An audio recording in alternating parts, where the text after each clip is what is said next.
Okay Balakoti గారు మరొక విషయం వైసీపీ నేతలు ఎవరైతే ఉన్నారో వాళ్ళు కూటమిలో చేరికలపై ఏ పార్టీ అభ్యర్థులు లేకపోతేనే చేర్చుకోవాలి అని ఒక నిర్ణయం తీసుకున్నారట. ఇది ఎటువైపు దారి తీస్తుంది?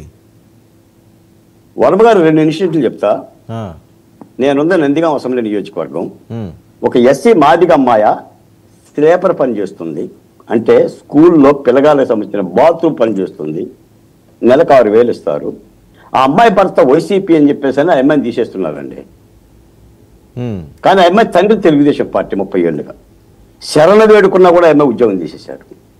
రెండు, నా పక్క నియోజకవర్గం జగ్గేపేటలో ఉపాధి హామీ పథకంలో ఒక ఎస్సీ మాల వైసీపీ పార్టీ ఆ పోస్ట్ ఇచ్చిందనని తెలుగుదేశం పార్టీ నాయకులు తీసేశారండి. చెప్పినా కూడా వినలా. తర్వాత సామినేని ఉదయభాను జనసేనలోకి వచ్చాడు, వైసీపీ నాయకుడు జనసేనలోకి వచ్చాడు. వైసీపీ ఇచ్చిన బతుకుదేరికి సంబంధించిన పోస్టుకు సంబంధించిన మాత్రం తీసేస్తున్నారు. ఇవి ప్రజలు చూస్తారండి. మీరేమో నాయకులనేమో ఆహ్వానిస్తున్నారు, కింది స్థాయిలో కార్యకర్తలనేమో తీసేస్తున్నారు. నిన్న కాకినాడ దగ్గర 7 కలిగిన 7 కుటుంబాలు తెలుగుదేశం పార్టీ కుటుంబాలను బహిష్కరించారండి. ఆ గ్రామంలో వైసీపీ కుటుంబాలు ఎక్కువ ఉన్నాయని వాళ్ళని బహిష్కరించారు.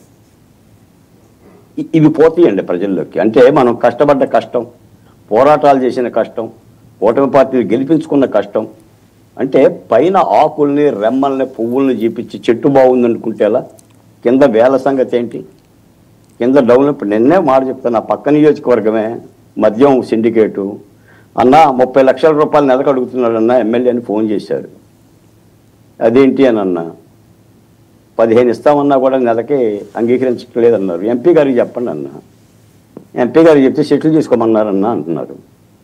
ఇవి పోవా ప్రజల్లోకి? ప్రజల్లో పోవండి. ఏరు కోరి గెలిపించుకున్న కార్యకర్తలు ఊరుకుంటారండి.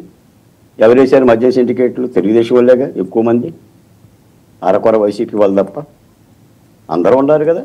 కార్యకర్త కదా, వాడు రూపాయి మిగిలిద్దనే గేసింది. 60 వేస్తే ఒకటి వచ్చింది, ఆ 2 లక్షల రూపాయలు పోయినట్టే. 60 × 2 లక్షలు, 1,20,00,000.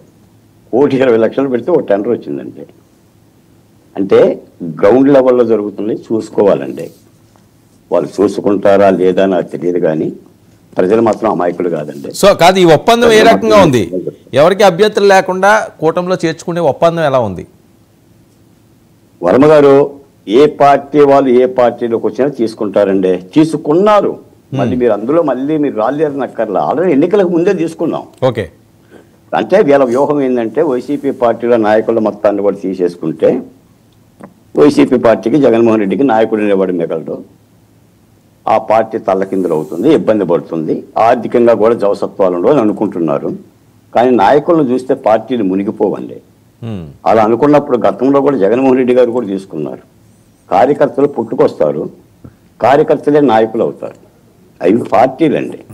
ప్రజల విశ్వాసం కావాల్సిందే తప్ప నాయకులతో విశ్వాసం రాదండి. మన కూటమి పార్టీ ఎందుకు గెలిచిందంతా మహత్తర విజయం, ఓడిపోతాయనుకున్న నియోజకవర్గాలు కూడా గెలిచింది. ఫర్ ద ఇన్ఫర్మేషన్ మీకు ఒక మాట చెప్తా, స్టిల్ ఎన్నికలు జరిగితే నాకు తెలిసిన నియోజకవర్గాలు 25 ఓడిపోయాయి. కూటమి 25 స్టిల్. ఈరోజు శేఖర్ రెడ్డి మాట్లాడిన అవసరం లేదేమో, చాలా లీక్. శేఖర్ రెడ్డి గురించి అన్న నేను శేఖర్ రెడ్డి గారి గురించి చెప్పట్లేదన్నా, శేఖర్ రెడ్డి గారి గురించి నేను చెప్పట్లేదు, నేను ఆవేదన చెప్తున్నా. ఓకే, నేను ఆవేదన చెప్తున్నా, గ్రౌండ్ లెవెల్ రిపోర్ట్. ఒకవేళ నా రిపోర్ట్ కనుక తప్పు అయితే తప్పుగానే అంగీకరిస్తా. Right, okay. శేఖర్ ఉండే యథార్థం అది. ఓకే, శేఖర్ ఏంటి కొడాలి నాని గారి క్యాషినోలు నిర్వహించినప్పుడే కనీసం ఒక మాట మీరు మాట్లాడలేదు. ఎవరో చిన్న కార్యకర్త తప్పు చేసినట్టునే పవన్ కళ్యాణ్ గారు వేటు వేశారు అని. మీ పాలనకి ఈ పాలనకి అంత డిఫరెన్స్ ఉందని.